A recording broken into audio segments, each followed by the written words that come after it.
ఇక్కడ మంత్రిత్వ శాఖల గురించి మనం మాట్లాడుకుంటాం కాబట్టి ఇక్కడ ఆర్టికల్ 164 సబ్ క్లాజ్ 1 అలానే సబ్ క్లాజ్ ఏ గురించి కూడా చెప్పుకోవాలి. ఎందుకంటే ముఖ్యమంత్రితో కలిపి మంత్రిమండలి సభ్యుల సంఖ్య అనేది సంబంధిత రాష్ట్ర విధాన సభ్యులలో అంటే శాసనసభలో మొత్తం సంఖ్యలో 15% మించకుండా ఉండాలి, 15%కి మించకుండా ఉండాలి.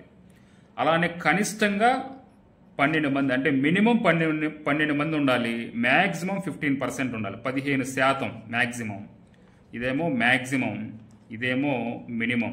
మినిమం 12 మంది ఉండాలి. ఇలా అని మనకి 91వ రాజ్యాంగ సవరణ 2003లో చేశారు. 2003లో చేయడం జరిగింది. అంటే ఇప్పుడు మ్యాక్సిమం 15%, 15%. మన ఆంధ్రప్రదేశ్లో మొత్తం 175 మంది ఉన్నారు.